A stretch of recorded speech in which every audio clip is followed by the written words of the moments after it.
पूरा किसान आंदोलन कर रहा है और पूरा देश का किसान भारतीय जनता पार्टी से जानना चाहता है कि जिन्होंने ये सपना दिखाया था कि आय दोगुनी हो जाएगी और अभी जब भारत रत्न दिया स्वामीनाथन जी को और देश के हमारे किसानों के नेता चौधरी चरण सिंह जी को, उससे किसानों की उम्मीद और बढ़ गई कि सरकार उनकी सुनवाई करेगी, एमएसपी देगी, एमएसपी के लिए कोई कानून बनाएगी।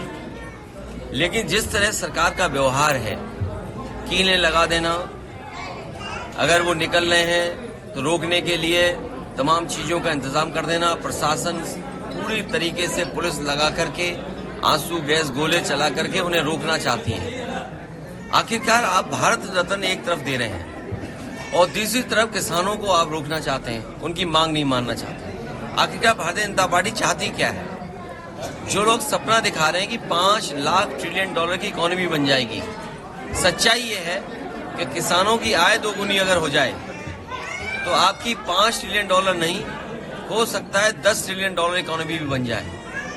और जो लोग ये कहते हैं कि हमारी दुनिया में 5वीं अर्थव्यवस्था बन गई है, ये 5 से दूसरे नंबर में भी पहुंच सकती है अगर ये सरकार किसानों को एमएसपी दे दे और किसानों की आय दोगुनी कर दे।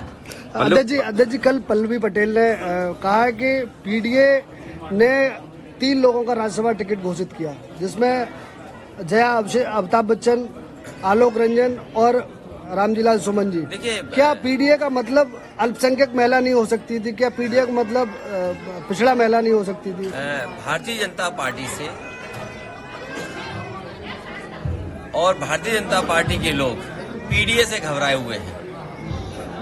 भारतीय जनता पार्टी के लोग पीडीए से घबराए हुए हैं। जहां तक हमारे सहयोगी दल की बात है, मैं उम्मीद करता हूं कि पीडीए की लड़ाई को वो मजबूत करेंगे। और जहां तक पार्टी के निर्णय का सवाल है, आने वाले समय में तमाम सीटें आ रही हैं। अभी तो एमएलसी आना है, फिर राज्यसभा आना है, फिर एमएलसी आना है, तो ये पीडीए की लड़ाई कहां कमजोर हो रही है? लेकिन पल्लवी पटेल ने तो वोटिंग करने से मना कर दिया, वोट नहीं करेंगे। देखिए, पीडीए का साथ आना, पीडीए के साथ सबको एक साथ लग जाना, ये बड़ी लड़ाई है और ये बड़ी लड़ाई कोई आसानी से नहीं जीती जा सकती है। बड़ी लड़ाई में बहुत लोगों का साथ चाहिए होगा। पल्लवी पटेल कह रही हैं कि स्वामी प्रसाद मौर्य लगातार मेरे संपर्क में हैं, इसका क्या मायना निकाला जाए? अरे मैं देखो, तुम क्यों ऐसी बात कर रहे हो? अगला भारत रत्न किसी चैनल को भी मिलेगा। अध्यक्ष जी, मैनपुरी में लगातार अभी कुछ दिनों से सांड के हमलों में 5 किसानों की मौत हुई है। मैं अपने पत्रकार साथियों से कहूंगा, अगर अब वो बजट पढ़ेंगे तो इन सरकार ने मुख्यमंत्री योजना चलाई है जिसमें रखवाली करना चाहते हैं किसानों के खेतों की।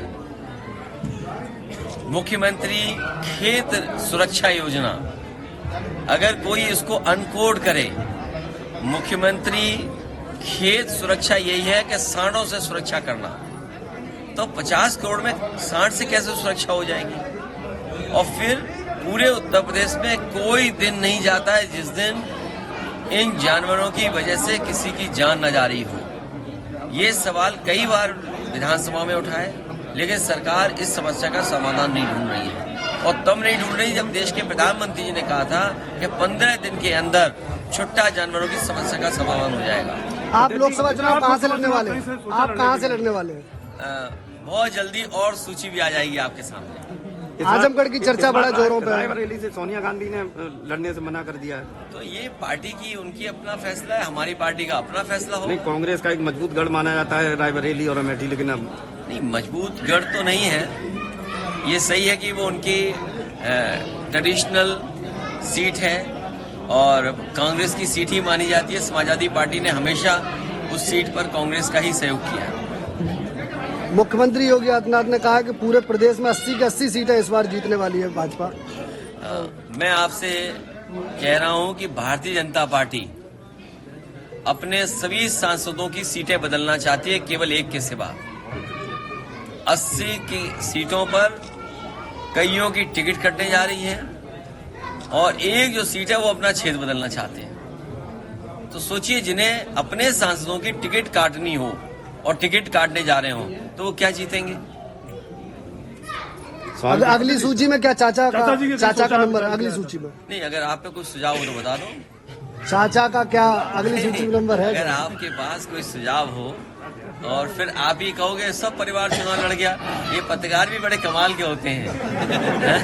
अगर इनसे कहो, अभी पूछ रहे हैं कि टिकट क्यों नहीं दे रहे हो अपने लोगों को, परिवार के लोगों को, और हम टिकट दे रहे तो कहेंगे लो परिवारवादी पार्टी हो गई। नहीं, 3 लोगों को तो दिए भी चाचा ही की। नहीं तो अभी 2-4 और दे देंगे।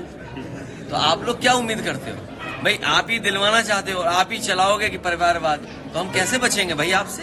तो चाचा कहाँ से लड़ेंगे? ये आने वाले समय में जैसे जैसे सूचियां आएंगी आपको सब जानकारी हो जाएगी कि पार्टी ने क्या फैसला किया।